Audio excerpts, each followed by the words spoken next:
Surgery is about Britain's first Black current affairs show, where we discuss things that have been taking place in the media over the past week, and we look at the different nuances and how they impact on us. If you're just tuning in, welcome to the second part of the show. What have we been discussing? Let's recap. If you want to take part in the show, you've been listening beforehand, and you got any points that you wanted to make, give us a call, 0753996843. I'll give it again, 0753996843. It'd be brilliant to hear from you guys. Give us a call in the studio, go live, speak to the producer. It's essential that we get some input from everyone. What have we been talking about today? Well, I think the biggest thing over the past week is the US election, wouldn't we say? So we were discussing the election in the United States, and we were looking at the offshoot from that, the impact, the things that have come to light. And I'm going to recap that in a minute, but the question can be asked, was the Trump presidency, if things should go the direction that the media is declaring that they're going at the moment, and the recount validates a fair election, and Joe Biden becomes the next president of the United States, would we say the Trump presidency had been a successful one? A lot of people would say no, because of what the media has portrayed, and I'll discuss that again in a minute. But when we look at the Trump presidency and the impact, when we look at most presidents of the United States, their true impact, as it would go to say, is through the ability to be remembered as a president. And we would say that Trumpism has resonated across the globe, and I think that even with the fact that he let's see what the outcome is, we're still waiting, to bring out over 70 million citizens to vote for you on election day is quite an astronomical and amazing feat, whether we like him or we dislike him. So he's achieved quite a lot in America. I mean, during his presidency, we saw America rise up almost back to its position as an economic might. It's still an economic mighty powerhouse, but it got to a point where it seemed like it would be able to maintain its position against the rising influence of China. Because we know that on the past presidencies, over the years, of the last 30 years, or less in some cases, a lot of the influences had been really sown to give China that rise, and we saw that taking place rapidly and faster than anyone had predicted. Where China is now, forecasters had predicted they would be in 2050. So they're 30 years ahead of where they're supposed to be. So there's a lot of surprise going on, and so we can say that in a greater part, in the wider sense, it was a successful presidency. It was the first presidency that offered a comprehensive policy and procedural in infrastructure towards Black folks. Not just promises of a better today and a better tomorrow. What does that mean? A better today and a better tomorrow with no policies and no ways of getting it done. And then at the end of the presidency, there's just a smile and grin with bare cheese on their face. You get me? This big cheese, like they done anything for us. So we know that Barack Obama, he's just all bluster but no substance, in sense of what did he really do for us. He was a good president overall in terms of helping America to regain some of its economical might and so forth. We know that in terms of towards Black people, he was a terrible president. He locked up so many people, so many millionaires in the Caribbean went to prison under Obama. He destroyed the local infrastructure in the Caribbean. You don't believe me? Check it out. It was under Barack Obama that Dados went to prison. Ram Prakash, quite a few of the names that I can name. It was under Barack Obama. Got a lot of Black multi-millionaires in the Caribbean were destroyed economically and went to prison. So, did he not only did he not do anything for black folks in America, we know that he attacked black folks outside of America. Was Trump the first president that didn't send troops to war? That's an amazing achievement because we know most US presidencies, they tried to sediment their name in history by starting a war with someone, and he managed to do otherwise. However, the key point of what I was highlighting this morning, the point that really relates to us, is not in essence to glorify Trump, but more so to highlight the fact that under his presidency, nothing positive was reported in terms of things that he's done. If you didn't know that he's done these things, you wouldn't have known. All that you saw along all the main media outlets and all the main media sites were that Donald Trump was a flagrant and open bigot and racist. Everything negative you could think of about Donald Trump was reported in the media. And this was not just the US media, but also the international media. So you had, I think the only one that kind of created some balance, and then there's going to be a link between him and that country, is RT News, and quite a lot of folks that I know, they don't watch the BBC anymore because they realize that the BBC is really a puppet station. The BBC is so controlled by the state in this country, it's unbelievable. I can't tell the last time the BBC did some independent and positive and structured reporting, if ever, because now we're a bit older and we're a bit wiser to the fact that it's always been a narrative that they utilize these media houses to create what they want to create. We have to wonder if the BBC had ever had that integral, clean reputation that they claim to portray, because the BBC can just be seen now as another propaganda type station. In essence, it's shown its true colors to be that, which is unfortunate. Such a established infrastructure, yeah, yeah, such an established infrastructure, that has completely destroyed its own reputation, even though perhaps it needed to be destroyed. And likewise, I'm not going to big up Fox News because they were always trash reporting, but they were the only station that created some balance in terms of the Trump presidency. But on a wider and greater front, Fox was always terrible news reporting. I don't know who the editor for that station was. Even I could do 1,000 times better job because the way that they got those presenters, giving their broadcast time and stuff and the things that were said, it was terrible. It was atrocious. I could understand why the station was kicked out of the UK. It's no longer on British TV, right? So the BBC, terrible. Sky News, a little better than the BBC these days, surprisingly, where the BBC was better, but now Sky News is seen a little bit better, funny enough, than the BBC. Then we have the NBCs, the CNNs, these are all terrible stations, where everything we can now clearly see that their reporting has been extremely biased and prejudiced over the last 4 years per se. And we don't know how long it's been like that, but we've seen it now with our own eyes. So when we ask the question, the doctor's surgery came about, and don't think it's because of this election why I'm saying it. When we started the doctor's surgery, if you go onto the doctor's surgery's YouTube channel and look at the older shows and listen to them, you will hear the comments in the regards to say that this show was started on the grounds of establishing that consensus of mind amongst the Black community in terms of how to, break down and understand these innuendos and these nuances that are used in the media to perverse information about us as a people, and so that we can start to set the record straight and clarify these things. So it's not just coming, it's something that was foreseen.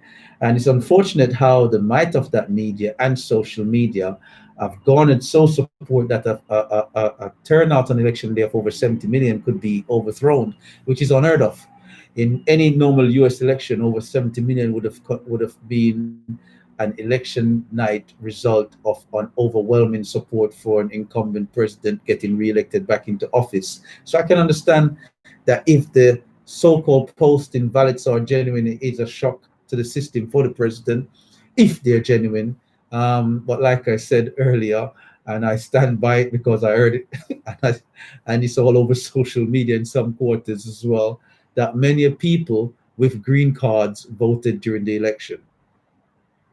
Many people. And we know that immigrants would always be against Donald Trump simply because of his views of America first, which is understandable. I can understand why immigrants would dislike him because they want to stay in the United States. So that's between them and him in that context of things. But yeah, but the key point is that the utilization of the media houses, the what were seen as reputable media houses and social media platforms to overthrow a president or try to overthrow a president through pushing and playing on the emotional heartstring of the population.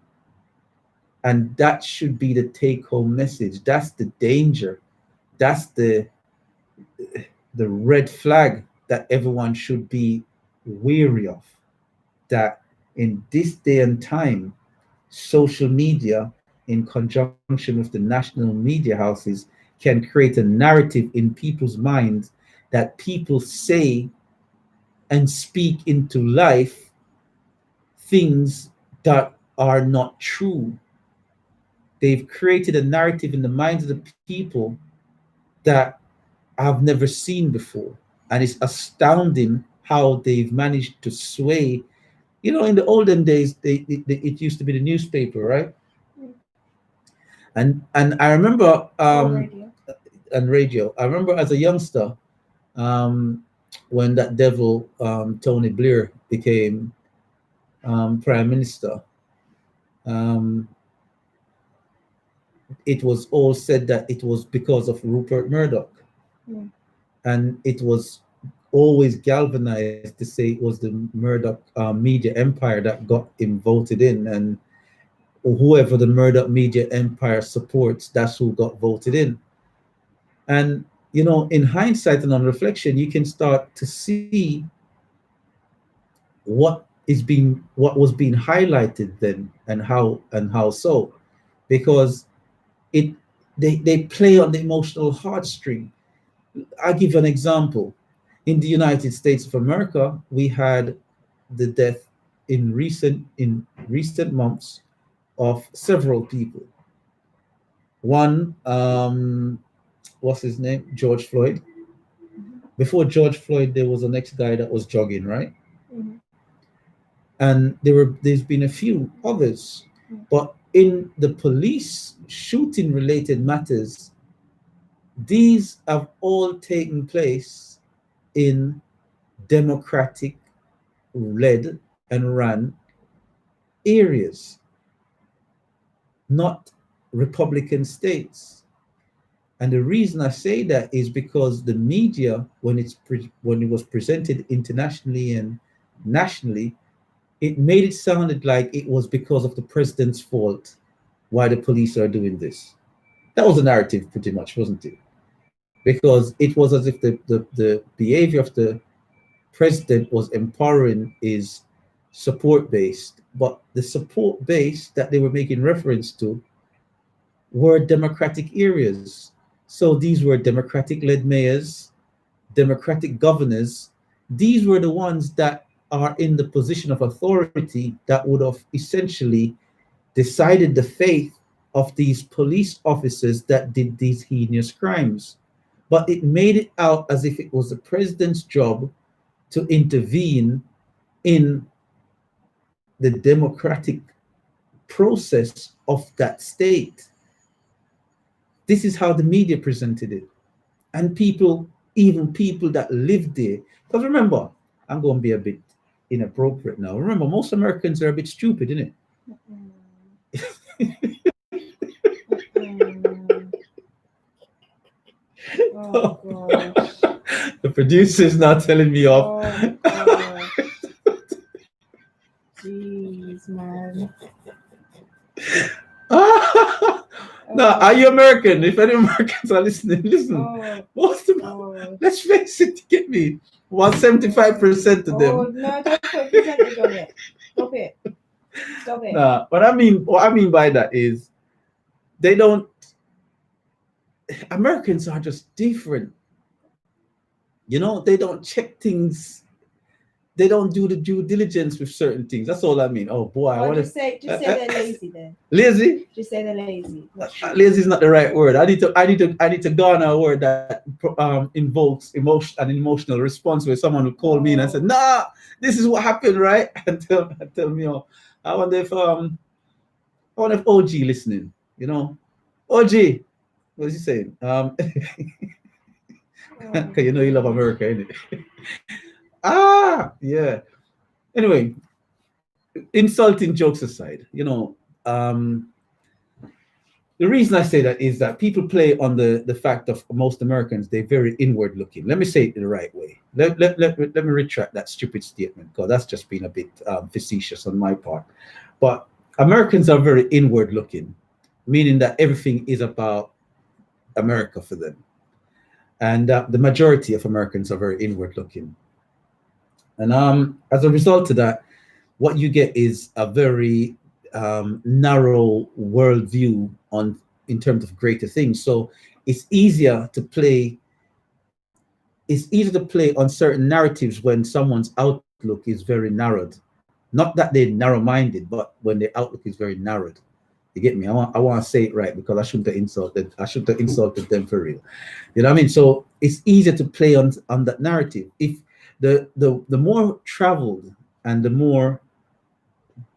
wider outlook you have on the world, the more intellectual abilities in processing things you have, you increase that intellectual ability. So it's, what I'm saying. So we're not saying that one person is smarter than the other in that context of stuff. It's your outlook on life that increases your intelligence quotient, your IQ. So because they're very inward looking and they're very that it creates that narrow view. So people play on that narrative. And a lot of them, perhaps, I don't know, because I wasn't there to look at each individual, a lot of them perhaps didn't take the time out to look into things at a greater depth and at a greater level in terms of what impacts on them.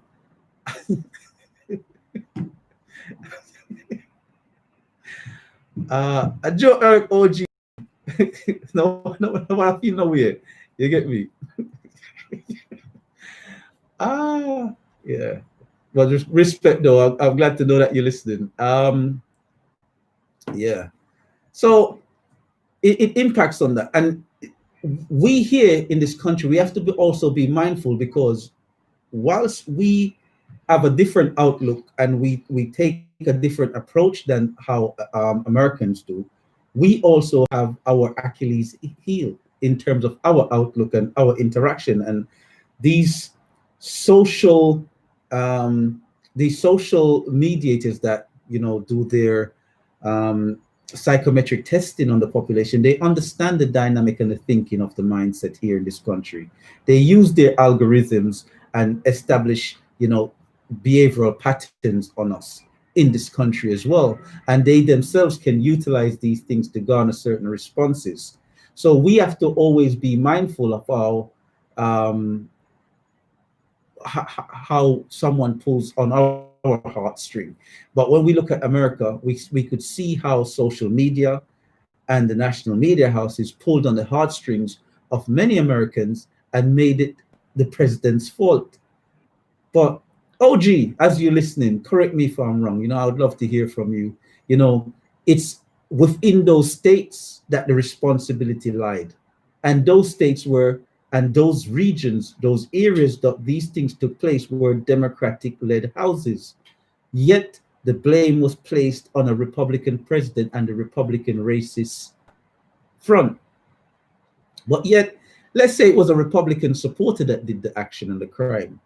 As a Democratic governor and a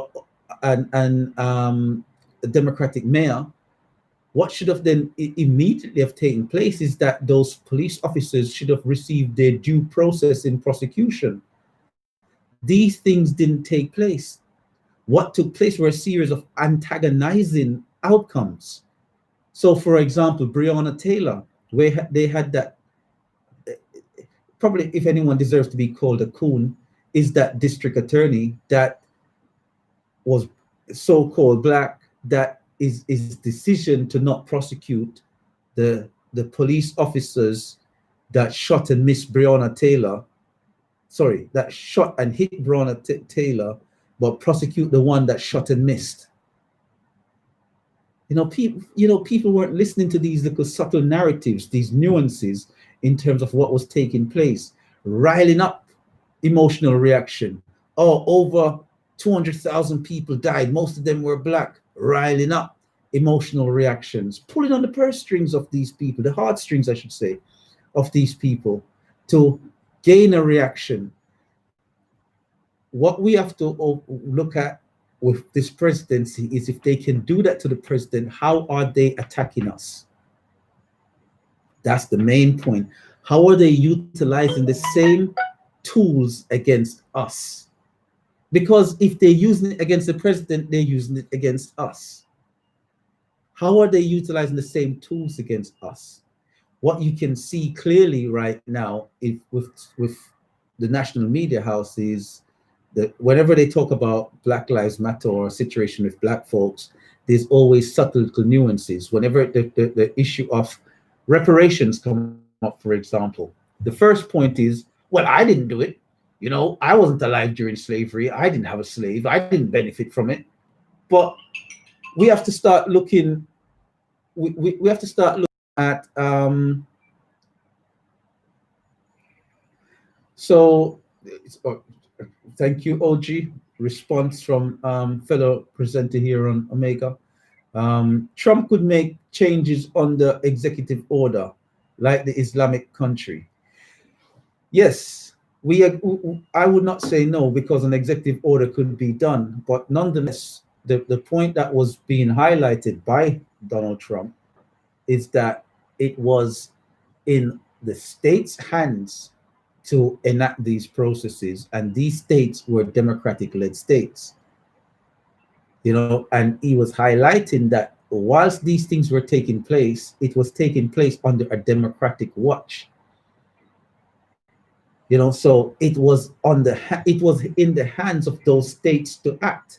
It wasn't his domain that was going through these things, and he threatened executive orders. He threatened to send into the military, but the backlash towards him was that he was being a racist and a white nationalist, and etc., etc. So if he had done anything of the sort, it would still have reflected negative against him because of how the media houses were presenting information towards him. But thank you for that. It's interesting for that point to be pointed out, that yes, he could have done something from an executive order. Mistakes were made in all areas, and he could have been a little bit more charismatic in terms of his approach. But guess what? We saw what happened with the Labour man. What's his name? Corbyn. With Jeremy Corbyn. Thank you.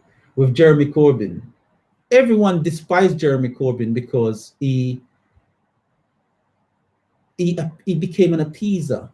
He didn't stand his ground. He didn't keep to his rhetoric, and it led to Corbyn losing the election, which he should have won, simply because he became a sellout to the thing. Now he's trying to stand firm on this Jewish thing, though. When he should have stand firm on everything, he's standing firm on this one thing. Yeah, a living jackass. You know what I'm saying? But the point is, you have to then respect someone that stands their ground on their point.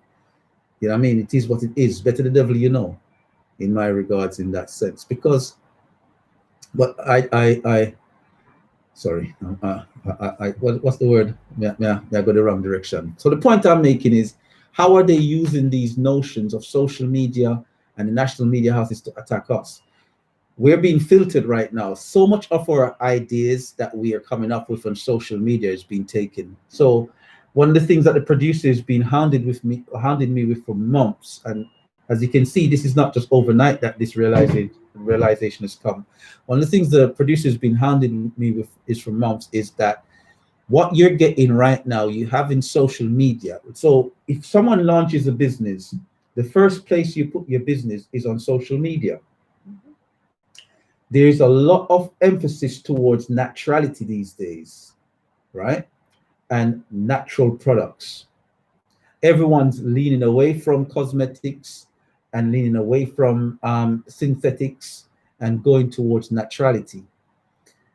Every time something takes place where a product gets a certain level of reaction within the Black community from a Black organizer, it's taken up by a celebrity. Like example, Shea Moisture. You know, and when these celebrities take up these this, and in a strange way, it's as if when you see what's that? We got a text message. On the Republican-led country. Yes, he can. Hold on, I'll come back to that 1 second, OG. Sorry, I lost my train of thoughts for a second. Phones was speaking. Yeah, so with the natural products, you know, what you can see is like it's like these celebrities that you see making this push for this democratic-led or liberal process. These are the ones that they receive the stolen loots. You know, because everyone's now jumping on something. All these rappers, all these media personalities, and all these people that essentially have sold out to the system. If you check their history and their behavioral pattern, they're the ones that are receiving the stolen gems, they're stealing from their very own. It's kind of like what the producer mentioned earlier about Spat Nation being a cult in taking from their own people and leaving them in a worse off situation financially, but with spiritual balancement, right? So what you get is basically these celebrities, they're reaping the rewards of the lesser person. So we have, what's the product called? Shea Moistures. You have Shea Moistures. Go on, break it down, explain. Shea Moistures is basically a Black product in America that gained popularity in the Afro hair texture community because it gained so much attention. Is it L'Oreal? L'Oreal bought them, which made it, I think, it was like just under 50% they got, or they might have bought the entirety of it. I'm not sure. So when it went into shops like Target and Walmart. Break it down. When they went into shops like Target and Walmart, instead of being in the Black hair section aisle, it was now put into an aisle where all the white products were kept. Then the advert came out where it was specifically targeted towards Black people initially, but now that the advert came out, it was targeted towards blonde hair, ginger hair, and then the loose curly texture. And that wasn't what the original intention of Shea Moisture was. So it's like it's always get the attention of the Black community, popularity comes, now remove yourself from it. Right. So what's been taking place within these social media platforms? These social media and people need to be aware of it. These social media platforms, like I'm saying and stressing, they're filtering houses. They're filtering the ideas of the Black. You ain't never heard this before, have you? This is the first time, right? If you've heard this before, let me know. But this is a first. This is a doctor's surgery exclusive. So get it out there. You know what I mean? I don't know who's going to try to take the credit from it, but whenever you repeat it, say you heard it on the doctor's surgery first, so people can listen to the show. You know, because we can bring exposés too, right? So what these social media platforms are doing, much like they've done to the president, they're taking and filtering your ideas. Instagram, whenever they feel they've got enough from you or whatever, when you reach a certain level of credibility, they serve as a filter so that someone comes and buy you out. Or someone takes the idea, they then make that idea, that idea, that person then pushes a lot of money into Instagram and these social media platforms, that then it's like the old time when you hear a song on the radio and every station you tune into is playing the same song. The song is rubbish as hell, but by the end of the month you love the song and you start singing it because everyone's playing the same song. And a good song doesn't get airplay like that because someone paid the DJs to play, right? Is in the same sense, this is how social media platforms are operating, and when they do that, they call it trending, and they're stealing from the creativity of the Black community. We have to recognize how they're recognizing our stuff and how they're stealing our stuff. But yet, when we use these platforms, we have to know how to use them and weaponize them for our own benefit all the way to the bank. And we have to learn how to protect our ideas before we place them onto these filtering platforms. Let's read some text messages. So first one says, on the Republican-led country, yes, he can. Yeah, he can bring in these changes with the executive orders. I'm not disputing that, OG. I agree that he can make these changes. He threatened, if you remember, during a lot of his media blackout broadcasts, that when you do hear them, that he would actually supersede the governors and bring in the army, the National Guards, into these cities, and he threatened it many a times. I think he brought in the National Guards into Washington, D.C. And for people that don't know, D.C. is a Black city. You know, there's a lot of Black people in D.C. It's got a Black mayor, everything. You know, so when the rioting and the protesting took place, you have to understand that it was because whilst the White House is in D.C., D.C. itself is a Black city. The suburbs of D.C. would be red, you know, but the inner city, DC, is a Black city.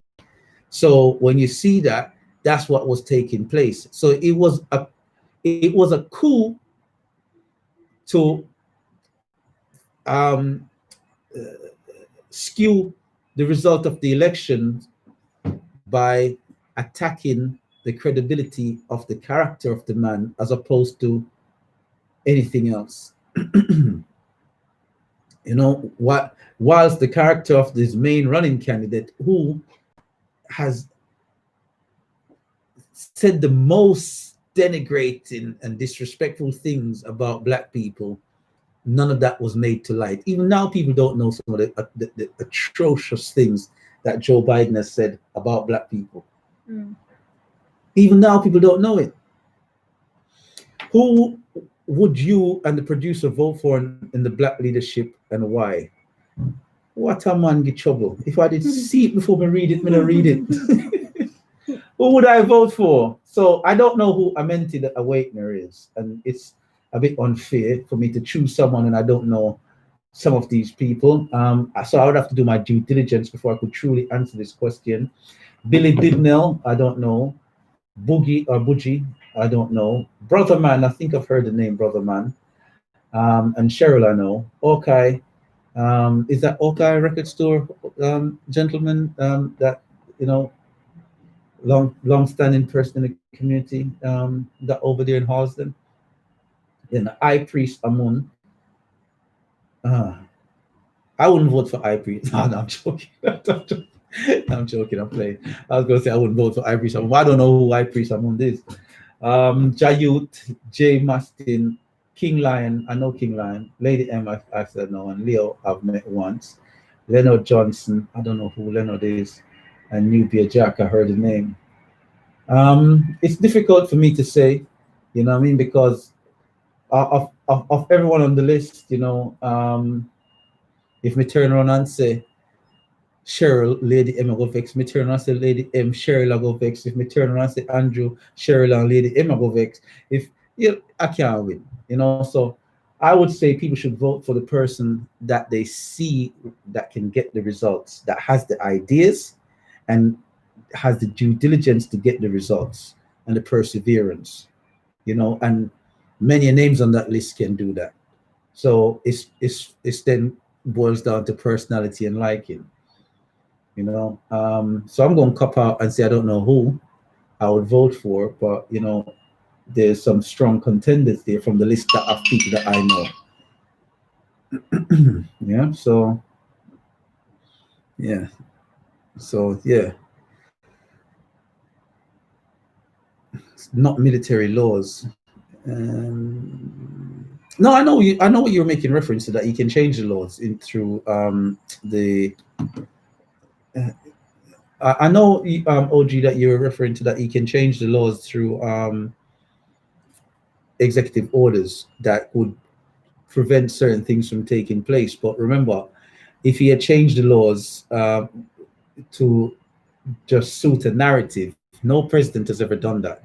Remember, many of black folks died under Barack Obama. One of the biggest and key ones is the George Zimmerman situation. Barack Obama could have changed the laws for Stand Your Ground in Florida to say no, Zimmerman was to highlight the fact that Zimmerman in this case wasn't standing his ground. He actually antagonized and moved to the situation. He could have done something, but his speech when he came out was weak and lackluster. So in the same sense, we can't then judge Trump, who is a white man at the end of the day. Why would we expect a white man to betray white men for black folks when a black man wouldn't even defend his own? I'm not, it's about fairness and balances. Trump is not going to just get up and do something that Obama himself didn't do. Why?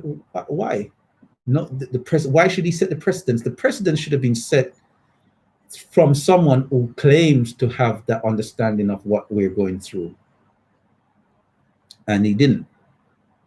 So, and that was one of the biggest disappointments I've ever seen from a president with the Zimmerman situation. So when people talk about children being locked in cages and stuff in America, the first thing I say is, I don't care. They look like George Zimmerman. And I know it sounds cold, but I truly don't care. So yeah. So unfortunately, is what it is in that situation there. But as I'm saying, we as a people, if we take anything from this show today, is to learn how to protect your ideas, learn not to put your ideas out there too soon. The social media platforms are not your friend.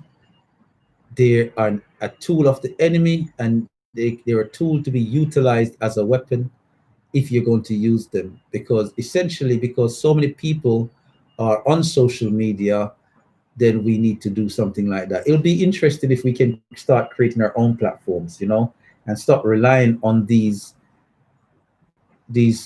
pseudo liberal platform bases that claim to give access to all, but then they just focus on putting us down.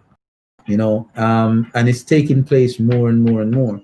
Celebrities are taking the moment there's a creative and positive black idea, they suppress that person and give it to a white celebrity or one of the sellout ones that then push it out there as their thing.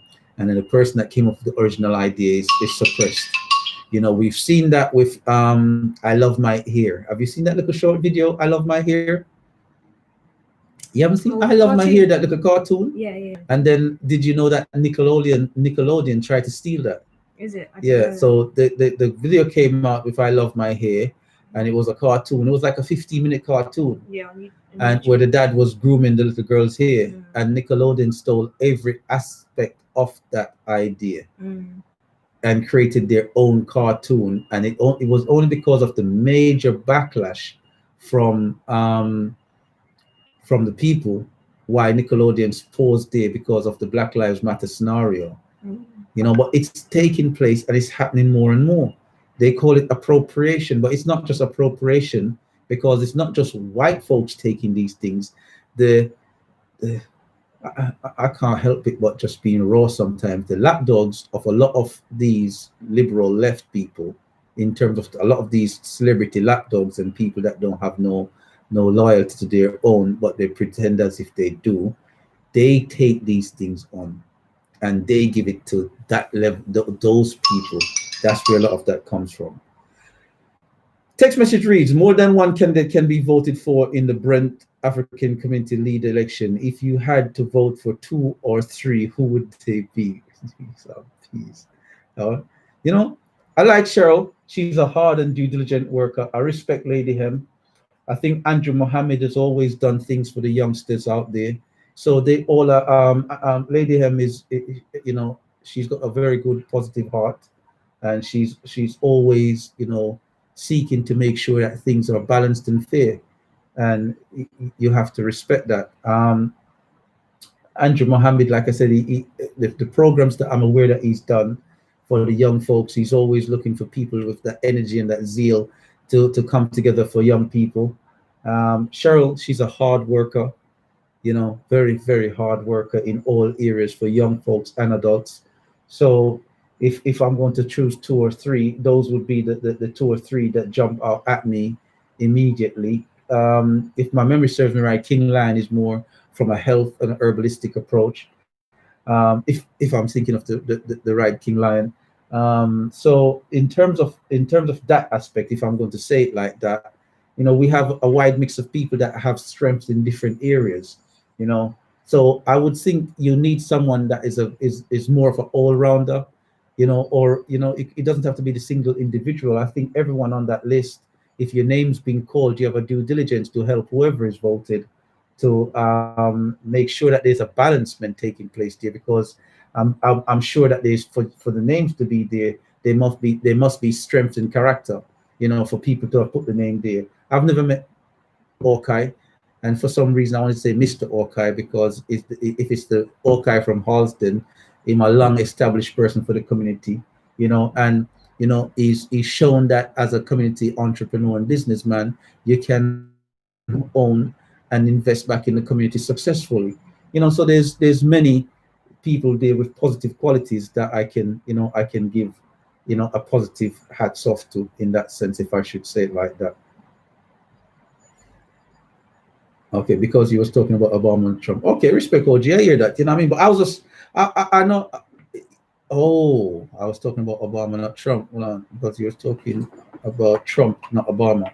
Okay, yeah, I was talking about Trump, not Obama. I know I'm always, even though I might not mention something in my mind and in my thoughts and in the words that manifest out my mouth, apart from when I'm a bit cheeky, I always do my best to be balanced and fair in the comments that's coming out. And I need to.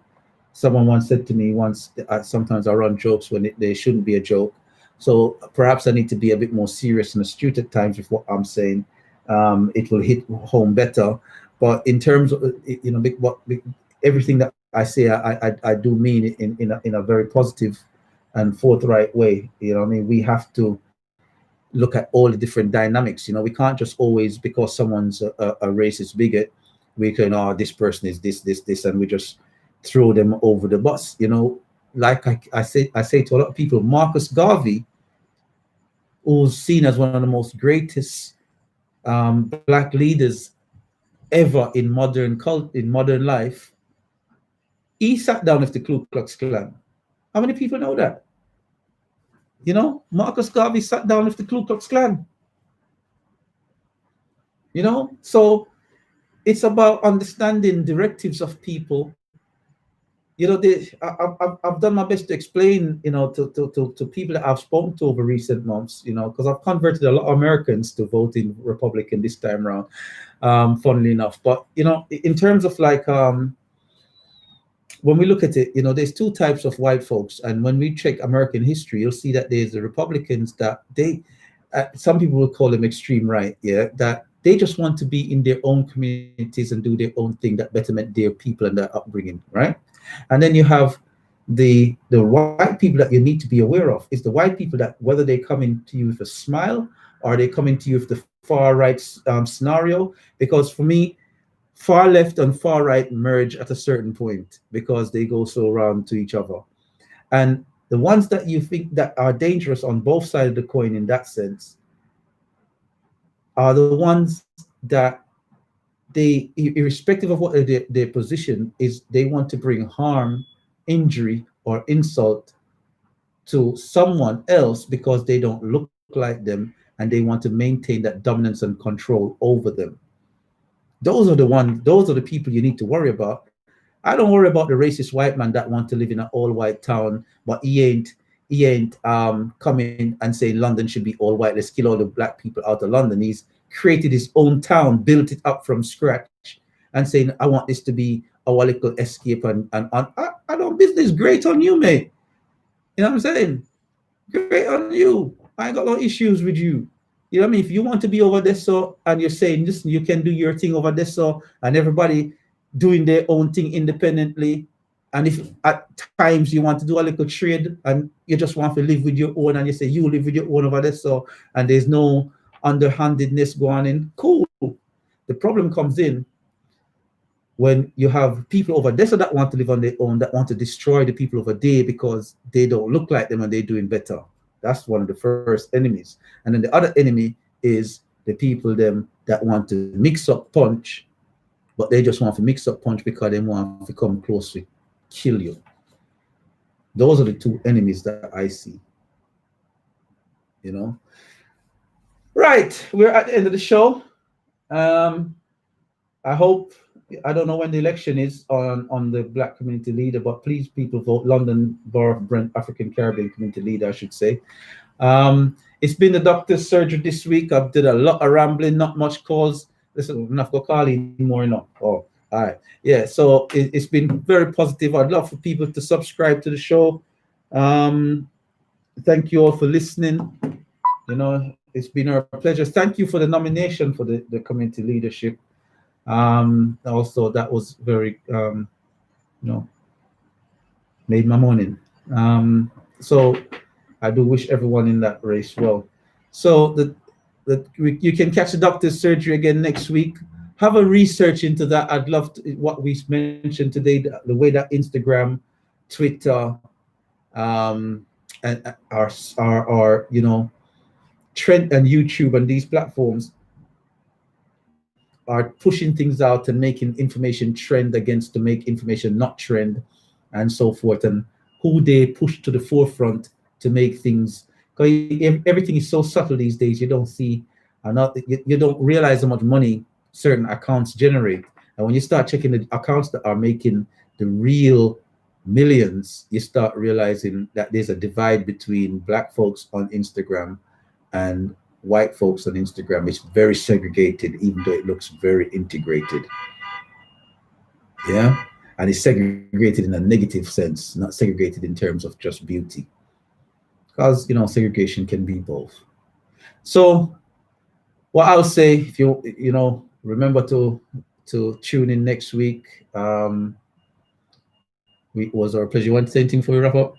No? Okay, so until next week, it's been the doctor's surgery. We're going to sign off. You know, if you want, again, the number for the station. No, I don't. Since I give it up, no. No, call for me. So no call for nobody else. So we'll catch you guys next week. Take care. It's been the doctor's surgery. Remember, YouTube, search YouTube, go to the filter button, and then you'll see type. On the type, you'll see channels. Click channels. You'll see the doctor's surgery right at the top, and you just tune into us, okay? And subscribe. All right? Please subscribe. Catch you next week. Media Radio 104.1.